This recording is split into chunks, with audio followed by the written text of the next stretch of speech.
Hey internet friends, welcome back to my channel. My name is Lindsay or LiJo, and today we're going to be talking about mental rehearsal.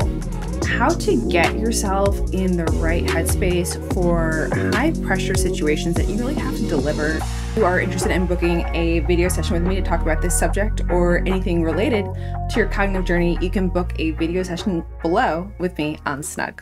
All right, so this video is going to be all about the preparation stage of mindset. This is super important. I will double down on this every single time. I believe that with certain kinds of preparation, we can be best suited to handle any kind of situation. So we're going to be talking about that today. So internalizing this necessary information. This isn't just about memorizing facts. It's about integrating knowledge so deeply that it becomes second nature when you're in the spotlight of sorts, right? One thing that a lot of people can get behind, including myself, this was something I did naturally at a young age, is the idea of mental rehearsal. So a lot of people don't know that actually doing something in your brain instead of doing it in real life in a rehearsal sense can actually make you a lot better at recalling the information and actually retaining it. So I had the privilege of being on a music scholarship to pay for my university education. And while it was a bit challenging having at least 18 educational credits, as well as like 5 music-related credits, but I'm also a very efficient person, and I realized I could practice my instrument without actually touching it. I mean, it sounds like a win to me. So I would mentally rehearse pieces in terms of, I was in my brain, I was visualizing my hand position, the notes I was playing, if it was like symphonic, how my bow was going, and everything was in my head. And I would probably do that twice as many times as I would physically rehearse my actual music. And surprisingly, that worked pretty well for me. And there's actually science to back it up too. So a meta-analysis published in the Journal of Applied Psychology found that mental practice can improve performance by an average of 23%. Pretty good. In music in particular, they found that the music performance accuracy was 17% higher compared to those who just only practice physically. And in just a business context, it was found that employees who engage in mental rehearsal before presentations reduced their anxiety levels by 21% and performed better in evaluations. So if anxiety is your thing, it's going to help with that too. I didn't struggle as much with anxiety as actually just the memorization part and remembering all of the things and all of the components. So you might think that, well, wouldn't rote memorization be better for this sort of thing? Well, first of all, I struggled in that. I was very bad at it. But also the kind of memory and the kind of understanding you get from doing a visualized form of rehearsal is actually a lot more effective. We're going to learn about that a little bit later. All right, so what are some tips on actually how to do this mental rehearsal thing I'm talking about in this preparation stage of mindset? All right, so for visualization, I keep my eyes open, but that's because I'm never really looking at any particular thing anyway. I'm just kind of thinking. Some people might need to close their eyes for this. I keep my eyes open. And you're going to walk through each step of the task. If you're preparing for a presentation, imagine delivering each slide confidently. If you're a musician, visualize playing each note perfectly. I would know when I made a mistake too, even if I was just in my brain. Isn't that interesting? So really going through all of the pieces, thinking it through, imagining the different components as if you were doing it in real life. Some experts advise incorporating as many senses as possible. What you see, hear, feel, and smell, and this multi-sensory approach will actually strengthen memory retention and recall. You'll be saying, well, what do those components have to deal with memorizing the information? What you're doing is you're setting in your brain the setting of the environment, which is making the actual rehearsal of what you're doing more real, and it's going to assimilate better when you're in that actual setting itself. And the last part here is to practice it without the physical props first, because sometimes we can lean on those as a crutch. So for me, I wasn't playing my instrument. I didn't have to drag it around with me, which is great because it's very large. And for other things, if you had tools, props, slides, things like that, try doing it without the instruments or tools first to really get that memorization and that understanding and that knowledge on the deepest level, and then start incorporating them later. All right, so next tip that I found to be so beneficial, and I wish I had used it more in my university studies. I didn't get it till afterwards, and really until I started doing kind of stuff on YouTube, and that is to use a video camera to film whatever you're doing, even if it's not something that's going on a video, even if it's not something that's, in quote, a performance of any kind, it does not matter. if it's just, asking your boss for a raise, it's going to be beneficial to see from an objective outside perspective how you're coming across in real life. I don't know about for you, but it was always very hard to know how I came across, like physically, body language wise in real life.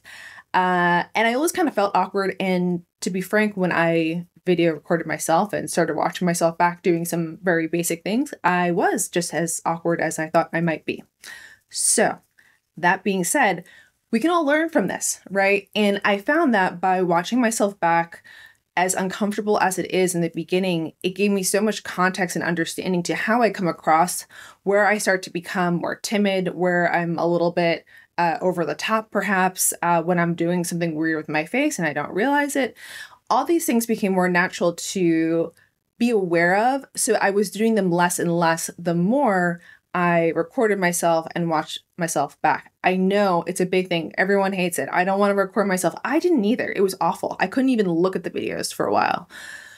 But the more that I did it, the more confident I began to feel in my skin. And I also kind of owned it when I know that I kind of did something weird or awkward. It's just like, I know I can move on and I know that I can recover long term. And bonus points if you're brave enough to share it with a trusted friend or colleague for an objective take and some additional feedback. It can be really helpful and also really weird. So next is defining your ideal delivery. Now you're effectively storing the information you need. It's time to define the characteristics and attributes that you need in this particular setting, so that you can execute whatever it is flawlessly under pressure. So this is self-definition. By clearly identifying the traits you wish to embody, maybe it's confidence, resilience, strategic thinking, you can tailor your preparation to cultivate these qualities. This definition is crucial because it influences not only how you prepare, but also you'll anchor these traits in high pressure moments. I, in this particular sense, want to be come across as aggressive, perhaps, or I want to come across as kind and empathetic.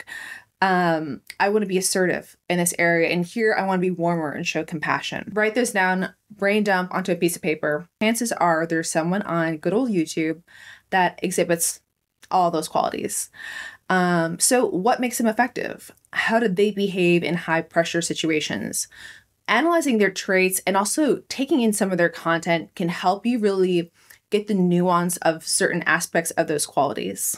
All right, and last part here in this section is to align your preparation with your desired traits. So choose preparation activities that reinforce these characteristics. So if you aspire to be calm, incorporate mindfulness or meditation into your routine. If you want to be more strategic, engage in activities that will enhance your critical thinking skills.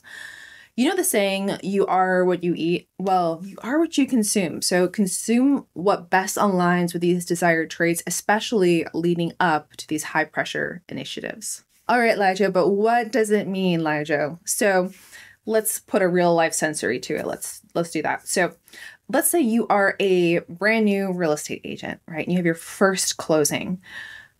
How do you want to come across in that first closing, right? You're going to write down all those attributes. You're going to be prepared with all the knowledge. Maybe there's certain things you need to remember. There are certain lines that you're going to have to say during that closing segment, certain things you want to pay attention to. You've rehearsed those through your brain and you've defined the attributes. So you want to come across as confident. You want to come across as professional. You want to come across as being diligent to different areas and parts of this closing ceremony, if you will. And so you've defined those, you've rehearsed, you've gone back and you've looked at your potentially recorded material, right? Are you coming across as you would like to come across? You are excellent. And you believe that that will give you the best delivery in this first closing, which is a big situation for you. More high pressure, first one, it always gets easier from there, right?